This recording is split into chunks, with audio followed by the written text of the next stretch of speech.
sham referendums in occupied regions of Ukraine, and more Russian troops are drafted into battle. But the protests are increasing across the country. My guest this week had his own unique protest. Boris Bondarew, a Foreign Service veteran, resigned in shame at the war in Ukraine, the only Russian government official to do so in public. What are the chances of Putin surviving the conflict he started? He put himself in a situation where he has no good exit, and I think this blackmail and threats is the only instrument he may use to try to get himself out of it. As the war goes on, how real is the nuclear threat? And why do Russian officials believe the West wouldn't retaliate against a nuclear strike from Moscow? Boris Bondarew, welcome to Conflict Zone. Hello, Tim. Before we talk about your personal story, I'd like to deal with some of the latest events going on in the Russia-Ukraine war. Let's start with the so-called referendums that are taking place in 4 Ukrainian regions occupied by Russian troops, asking people if they want to join Russia itself. Since no one is going to believe the result, why bother with this? I think it's only for domestic consumption, to convince people within Russia that it is all right, and those people in these new created republics are really wishing to join Mother Russia. So it is giving President Putin and his government a good reason to continue the war in order to defend the people of Donbass, of Zaporizhia, of Kherson region, and so on. So it's purely for the domestic population. And you think the domestic population is that gullible that they're going to believe it? They know by now that Russia doesn't hold elections unless it fixes them in advance, does it? Well, the Russian population, which is the main problem, has been so far very indifferent to what is going on outside, so to speak. So it's only these days some of them are starting to understand that the war is much closer than than they thought it was. And so, I think the government is still believing that they can sell anything, any stupid things to the people, even now. We've seen in the last few days utter chaos over the partial mobilization which Putin ordered. The Kremlin says it's drafting 300,000 troops to Ukraine. Other reports say around 1 million. How much difference do you think these extra troops will make? Because the failures so far haven't been caused by troop shortages, have they? They've been caused by low morale, poor logistics, weapons that haven't worked, poor command structures. That's been the problem, hasn't it? I guess so. And I believe that these new numbers, even if they come all at once to the front line, they will not change the course of war. They can only make it more slow for Russia to lose the war, because the Russian army has been so far very incompetent in terms of strategy, in terms of military planning, in terms of implementing of military operations, and so on. So for now, the main superiority, if I may say so, of the Russian army in comparison with the Ukrainian was the numbers. So I think they can only fight with numbers. One of your most powerful criticisms of the Russian government that you served is that it's part of a system that deceives itself. Is that the military's problem as well? It's been deceiving itself about its capabilities, about its weapons, the state of its preparedness, this kind of thing? Yeah, sure.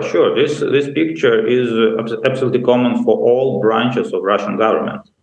It is all built on these lies and self-comforting reports and so on. So we can see it by the decision of Putin to invade Ukraine in the first place. It's obviously that he miscalculated his own strength and the ability of Ukrainian army and the reaction of the West. It was all a great miscalculation based on misinformation he received from Minister of Foreign Affairs, from Intelligence Service, from Minister of Defense, and so on. But do Russian officials even know where the truth really lies anymore?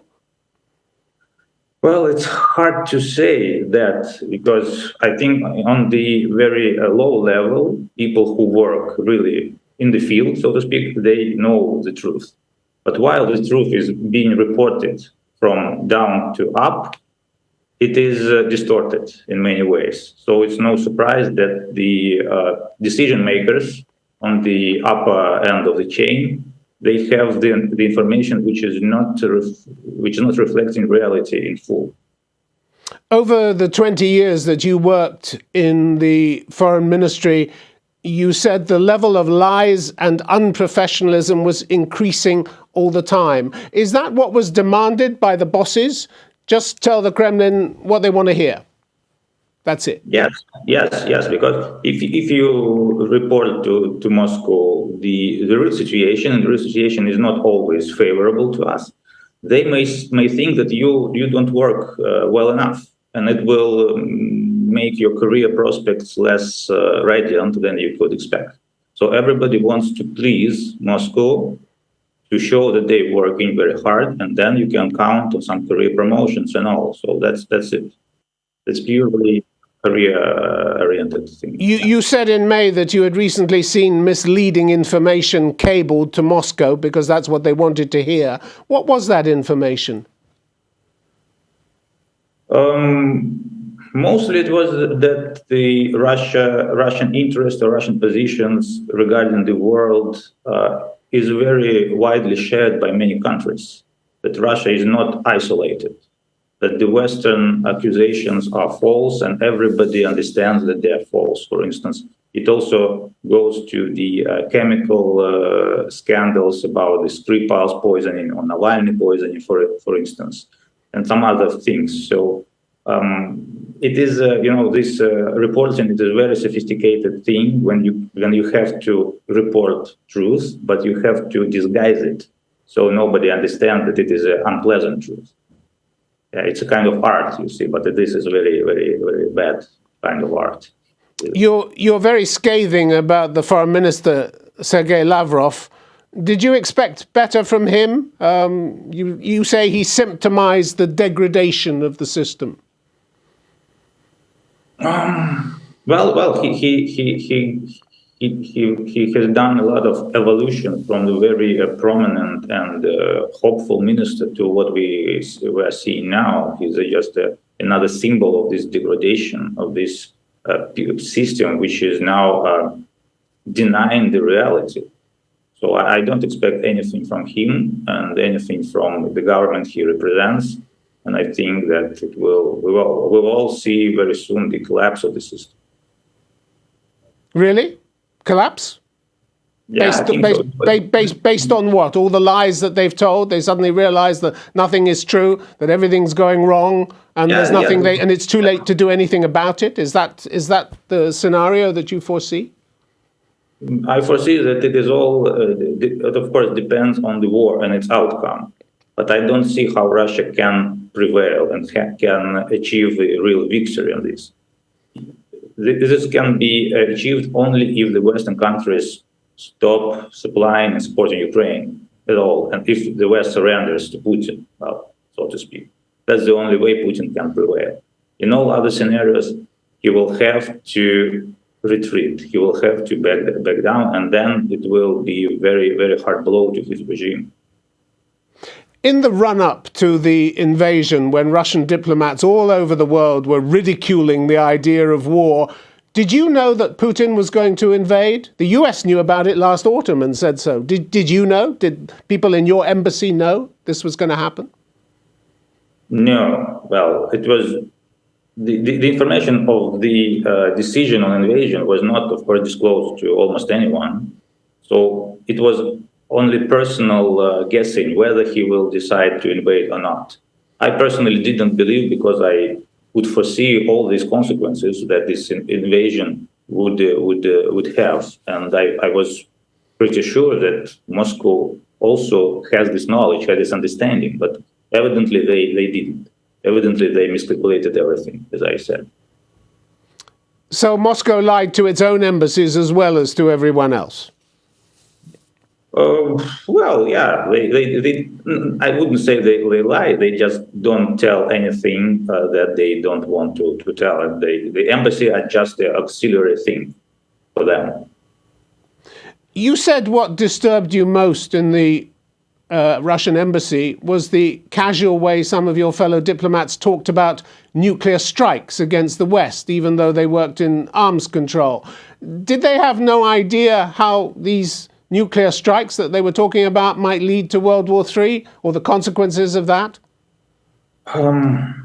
This very dangerous thing is that those people who are boasting about this possibility to make nuclear strikes against the West, against the United States in the first place, those people are sure that there will be no retaliation, that the West will just swallow it and just bend their knees and let's say okay, we're scared. Okay, let's make peace negotiations. They really believe that. What makes them believe that? I think it's a very old and common prejudice regarding the Westerners in Russia, that the Western people are very weak and very pampered because they are very used to comfortable life, and that they are not ready to sacrifice it, like for the war, because every war makes people's life uneasy and difficult. And we Russians, we are known to all the world that we can suffer for as long as it takes. Well, it's another prejudice, of course, but people may share it. And the people who may take decisions, they also may share this view.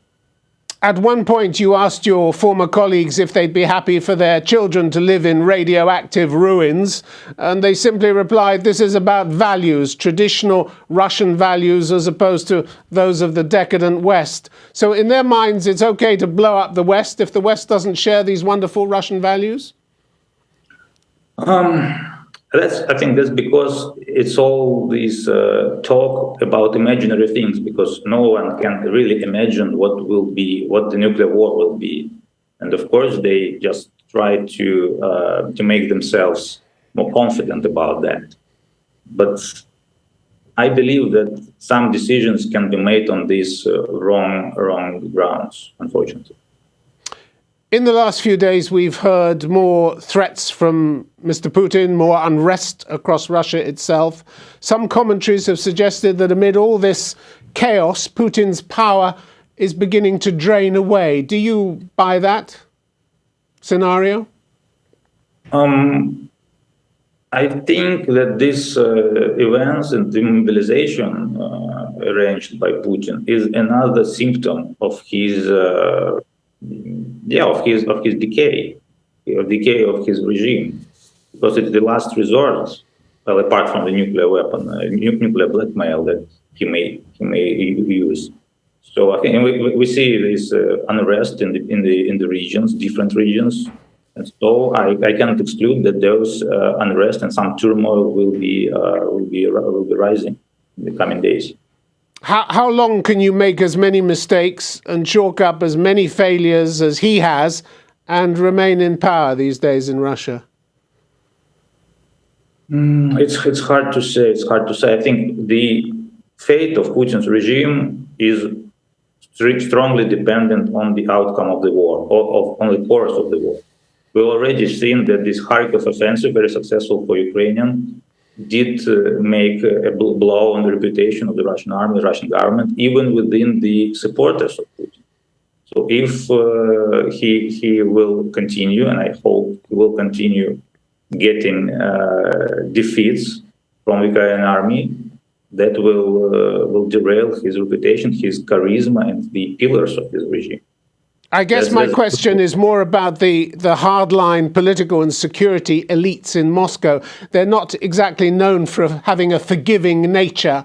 How much more of this will they put up with, do you think? I mean, we've got a long list of failures. We had the failure to take Kiev, the failure to arrest Zelensky, the failure to hold on to territory that they'd captured, high casualties, hardware that doesn't work, poor morale. Putin has to be running out of political capital at home, doesn't he? Well, he has. We cannot judge because we don't have any information. It's a very closed thing. But there is no doubt that the Russian elites are split now, and a lot of them want to change something or to jump off. But I think for now, the most powerful figures around him, which can command, armed forces, special services, they're still sticking to him. For some reasons, maybe they still believe that Putin can resolve the situation. Like Hitler's generals, some of them were very loyal to him until the very end, for instance. So, or they just cannot have enough imagination to think about the future without Putin and themselves without power. So it's very difficult to predict, but it's natural that there will be more splits, and I think we will see something. Maybe by New Year.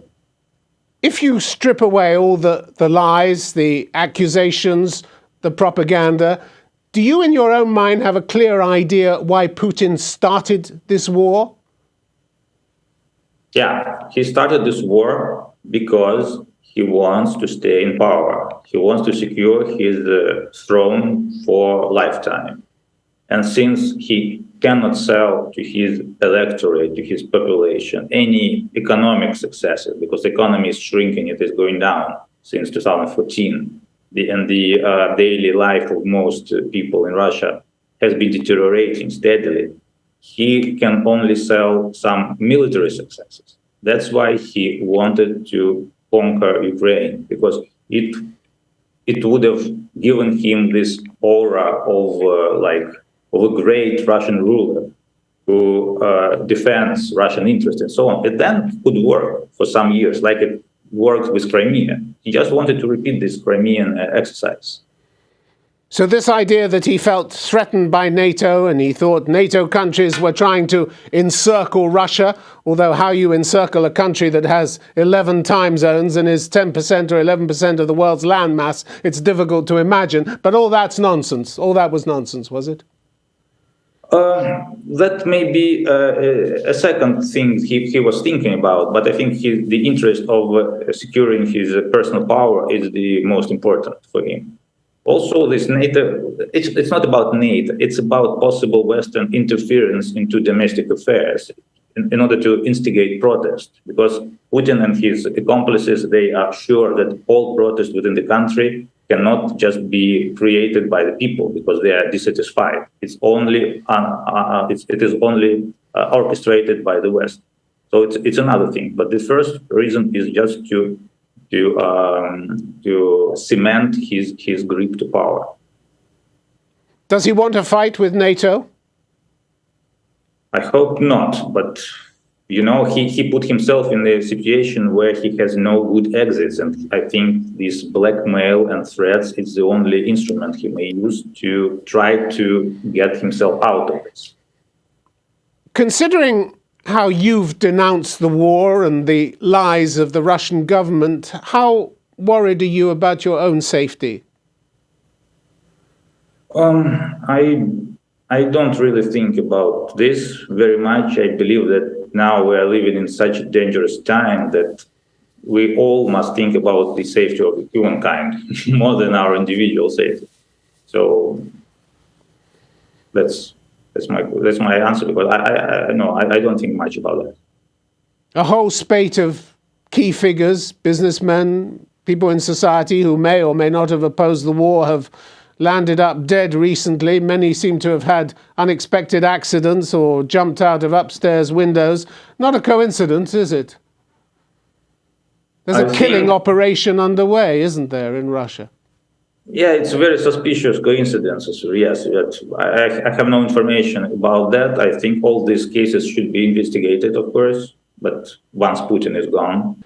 Let me come back to the issue of nuclear weapons, because several Western officials, among them America's national security advisor, say they've spelt out to the Kremlin the exact catastrophic consequences of going nuclear.